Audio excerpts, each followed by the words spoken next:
वज़ीर दाखिला मोहसिन नकवी का अरबाइन से मुतल्लिक़ अहम ऐलान सामने आ गया। वज़ीर दाखिला मोहसिन नकवी ने कहा कि अरबाइन पर इराक और ईरान का रोड के जरिए सफ़र ममनू होगा। वज़ारत ख़ारजा हुकूमत बलूचिस्तान और सिक्योरिटी एजेंसीज के साथ वसी मुशावरत के बाद ये फैसला किया गया है। रवां साल अरबाइन के मौके पर ज़ायरीन को सड़क के जरिए इराक और ईरान का सफ़र करने की इजाज़त नहीं होगी।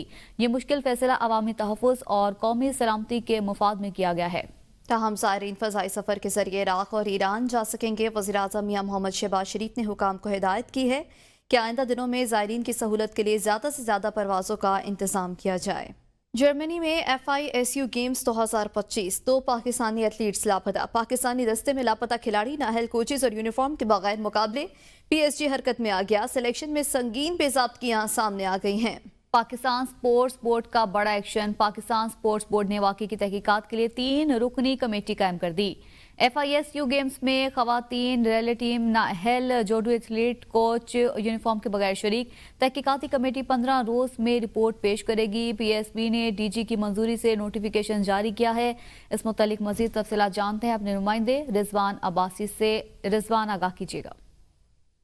जी देखो, जर्मनी के शहर राइन रोहर में 16 से 27 जुलाई 2025 तक रहने वाले जो FICU वर्ल्ड यूनिवर्सिटी गेम्स में पाकिस्तानी दस्ते की शिरकत थी। इस दौरान संगीन गफलत और बद इंतजामी के अलावा 2 एथलीट्स जो कि लापता हो चुके हैं जर्मनी में। इस हवाले से पाकिस्तान स्पोर्ट्स बोर्ड ने वाक़े का नोटिस लेते हुए 3 रुकनी फैक्ट फाइंडिंग कमेटी कायम कर दी है, जो 15 रोज के अंदर मुकम्मल तहकीकात करके रिपोर्ट पेश करेगी। नोटिफिकेशन के मुताबिक टीम ऑफिशियल्स का जो इंतखाब गैर शफाफ अंदाज में किया गया है, इस हवाले से भी एजेंडे में रखा गया है। जबकि बेशतर जो ऑफिशियल्स थे मुख्तलिफ जामियात के डायरेक्टर या हायर एजुकेशन कमीशन के जो मुलाजिम थे, उनके तकर्र पर भी सवालात उठाए गए हैं। PSB की जानिब से जो जारी करदा नोटिफिकेशन में बताया गया है कि फैक्ट फाइंडिंग कमेटी की जो सरबराही है वो director Pakistan Sports Board coaching centre Lahore Noorus Saba करेंगी। जबकि दिगर अराकीन में director National Federation Nasrullah Rana और लीगल एडवाइजर सैफुर रहमान भी शामिल है। कमेटी को हिदायत की गई है कि वो खिलाड़ियों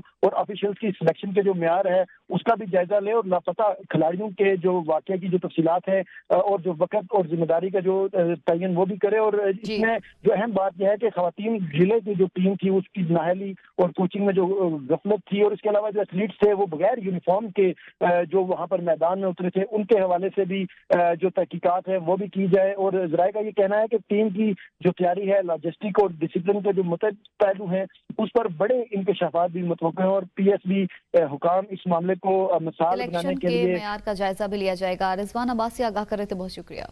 खबरों के सिलसिले को आगे बढ़ाएंगे। कोयटा में दोहरे कत्ल का ये केस है। मकतूला बानो बीबी और उनके शौहर का शनाख्ती कार्ड जबकि बच्चों का बेफाम मंजर आम पर आ गया। शनाख्ती कार्ड में मकतूला बीबी बानो की तारीख पैदाइश 1 जुलाई 1985 दर्ज है। मकतूला की जोजियत मोहम्मद नूर दर्ज है। शनाख्ती कार्ड के मुताबिक मकतूला के शौहर की उम्र 38 साल है। बेफाम में मकतूला के 5 बच्चों के नाम दर्ज हैं। बेफॉर्म के मुताबिक मकतूला के बड़े बेटे का नाम नूर अहमद उमर 15 साल, दूसरा बेटा बासित खान उमर 14 साल, तीसरी बेटी बीबी फातिमा की उम्र 10 साल है। मकतूला की छोटी बेटी बीबी सादिका की उम्र 7 साल और सबसे छोटे बेटे जाकिर अहमद की उम्र 6 साल है। रावलपिंडी में एक और शादीशुदा खातून के कत्ल का वाकया सामने आ गया। पुलिस के मुताबिक खातून के कत्ल का वाकया गुज़श्ता रोज थाना सादिकाबाद के इलाके शकरियाल में पेश आया है। मकतूला 3 बच्चों की मां है। वाक़े का मुकदमा मकतूला सिद्रा आजम के खामिद उमर फारूक की मुद्दत में दर्ज किया है, जिसमें कहा गया है कि नामालूम शख्स ने घर में दाखिल होकर मेरी बीवी को कत्ल किया है। आपको बताया मकतूला की शनाख्त 3 बच्चों की वालदा सिद्रा आजम के नाम से की गई है। आगे बढ़ेंगे, आपको बताएं बलकसर इंटरचेंज के करीब मोटरवे पर हादसा पेश आया है। इस्लामाबाद से लाहौर जाने वाली मुसाफिर को स्टोक सियाल के मुकाम पर यह हादसा पेश आया है। हादसे के नतीजे में 9 मुसाफिर जाम बहक जबकि 25 अफराद जख्मी हो गए। रेस्क्यू टीमें फौरी तौर पर मौके पर पहुंच गई और इमदादी कार्रवाइयां जारी हैं। जख्मियों को करीबी हस्पताल मुंतकिल कर दिया गया है। आपको बताएं कि इस मुतालिक 9 मुसाफिर जाम बहक हुए हैं। यह हादसा पेश आया है बलकसर इंटरचेंज के करीब मोटरवे पर। हादसा इस्लामाबाद से लाहौर जाने वाली मुसाफिर कोच ढोक सियाल के मकाम पर हादसे का शिकार हुई है। हादसे के नतीजे में 9 मुसाफिर जाम बहक जबकि 25 अफराद जख्मी हो गए हैं।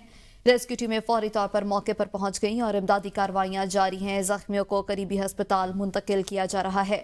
हादसे के नतीजे में 9 मुसाफिर जाम बहक हो गए हैं जबकि 25 के जख्मी होने की इत्तलात है। इस्लामाबाद से लाहौर जाने वाली कोच ढोक सियाल के मकाम पर हादसे का शिकार हुई है। हादसे के नतीजे में 9 मुसाफिर जाम बहक हो गए। गिलगित बल्तिस्तान के मुख्तलिफ इलाकों में हालिया शदीद बारिशों के बाद आने वाले तबाहकुन सैलाब ने मुतादिद वादियों को अपनी लपेट में ले लिया।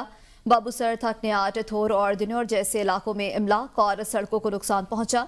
दर्जनों सयाह फंस गए, जबकि मुतादिद मकामी अफराद को जानी और माली नुकसानात का सामना करना पड़ा। वज़ीर आला गिलगित बल्तिस्तान हाजी गुलबर खान ने फौरी तौर पर रेस्क्यू और रिलीफ ऑपरेशन के आगाज का हुक्म दिया और मुतासरा इलाकों में रिलीफ एंड रेस्क्यू ऑपरेशन का खुद जायजा लिया। पाक फौज, FCNA और सूबाई इदारों ने मिलकर सयाहों और मकामी मुतासरीन को महफूज मकामात पर मुंतकिल किया, जबकि खैमे, राशन और तिबी इमदाद फराहम की गई। चीफ सेक्रेटरी गिलगित बल्तिस्तान की निगरानी में बहाली के अमल की लम्हा बा लम्हा मॉनिटरिंग की जा रही है। सड़कों, पुलों और बिजली की बहाली के लिए हंगामी इकदाम भी किए जा रहे हैं, जबकि मुतासरा खानदानों को सूबाई हुकूमती पॉलिसीज के तहत माली मुआवजे दिए जा रहे हैं। Welcome back. वज़ीर-ए-आज़म मोहम्मद शहबाज शरीफ से वज़ीर दाखिला सैयद मोहसिन रजा नकवी की मुलाकात हुई है। मुलाकात में वज़ीर दाखिला ने वज़ीर-ए-आज़म को ज़ायरीन की नई पॉलिसी के हवाले से ब्रीफिंग दी है। वज़ीर-ए-आज़म ने वज़ीर हवाबाजी को ज़ायरीन के लिए खुसूसी परवाज़ों का इंतजाम करने की भी हिदायत की है। मुलाकात में बलूचिस्तान के अमन अमान की सूरत हाल पर भी ब्रीफिंग दी गई। वज़ीर-ए-आज़म ने वज़ीर दाखिला को गवादर सेफ सिटी पर काम शुरू करने की भी हिदायत कर दी। यूटिलिटी स्टोर्स मुलाजमीन धरना 7वें रोज में दाखिल हो गया। ज्वाइंट एक्शन कमेटी का कहना है कि मुलाजमीन अपना हक लिए बगैर नहीं जाएंगे। वफाकी हुकूमत की तरफ से ज्वाइंट एक्शन कमेटी के अहदेदारान से मुज़ाकरात का सिलसिला भी जारी है। ज्वाइंट एक्शन कमेटी ने कहा कि मुज़ाकरात का फाइनल दौर सोमवार को होने का इम्कान है, जिसमें मुलाजमीन के लिए वॉलंटरी सेपरेशन स्कीम को फाइनल किया जाएगा। जब तक हुकूमत हमारे कानूनी मुतालबात तस्लीम नहीं करती, हमारा धरना जारी रहेगा। सैयद आरिफ शाह के मुताबिक कल मजीद मुलाजमीन धरने में शामिल होंगे। अगर मुज़ाकरात नाकाम होते हैं तो हम आगे पार्लियामेंट हाउस तक जाएंगे। हम तमाम मुलाजमीन इलेक्ट्रॉनिक मीडिया, प्रिंट मीडिया और डिजिटल मीडिया के इंतहाई मशकूर हैं। आप सब ने हमारी आवाज़ें ऐवानों तक पहुँचाने में बहुत मदद की है। वफाकी वजीर मनसूबाबंदी एहसन इकबाल ने चीनी सफीर जियांग साइविंग से मुलाकात की है, जिसमें वफाकी वजीर मैरीटाइम अफेयर्स मोहम्मद जुनैद अनवर चौधरी और दोनों ममालिक के आला सतही वफूद भी मौजूद थे। एहसन इकबाल ने मुलाकात के दौरान कहा कि CPEC का पहला मरहला कामयाबी से मुकम्मल हो चुका, जबकि दूसरे मरहले में सनअती ताउन, ज़राअत, IT और समाजी तरक्की पर तवज्जो दी जाएगी। उन्होंने मजीद कहा कि CPEC को वस्ती एशिया से जोड़ना खत्ते में इक्तिसादी इस्तेहकाम का बाइस बनेगा और इसकी सिक्योरिटी को बेहतर बनाने के लिए हुकूमत ने ज़रूरी इकदाम उठाए हैं। वफाकी वजीर ने गवादर की तरक्की और इक्तिसादी जोन्स की तामीर को भी हुकूमत की अहम तरजीह करार देते हुए कहा कि गवादर की बंदरगाही सलाहियत से भरपूर फायदा उठाने के लिए हुकूमत पुरज़म है। उन्होंने कहा कि गवादर और इसके गिरदनवाह में मादनियात के शोबे में बेशुमार मौके मौजूद हैं, जिनसे जदीद इंफ्रास्ट्रक्चर के जरिए भरपूर इस्तेफादा किया जा सकता है। एहसन इकबाल ने चीन के साथ ज़राअत के शोबे में जारी शराकतदारी का भी जिक्र किया और कहा कि चीन से तरबियत याफ्ता एग्री ग्रेजुएट्स मौसमियाती तब्दीली के चैलेंजेस से निपटने में मददगार साबित होंगे। उन्होंने पाकिस्तान स्पेस सेंटर के क़याम को कौमी अहमियत का हामिल करार दिया और कहा कि इस मंसूबे की तकमील में चीन कलीदी किरदार अदा करेगा। चीनी सफीर ने भी इस मुलाकात में दोनों ममालिक के दरमियान ताउन की वसअत और मुस्तकबिल में ताल्लुकात को मजीद मजबूत बनाने के अज़्म का इयादा किया। आइंदा होने वाले JCC इजलास में अहम फैसले मुतवक्के हैं जो दोनों ममालिक के ताल्लुकात को मजीद बेहतर बनाएंगे। इसी के साथ ही न्यूज़ स्टूडियो से अब तक के लिए इतना ही। देखते रहिए बी न्यूज़।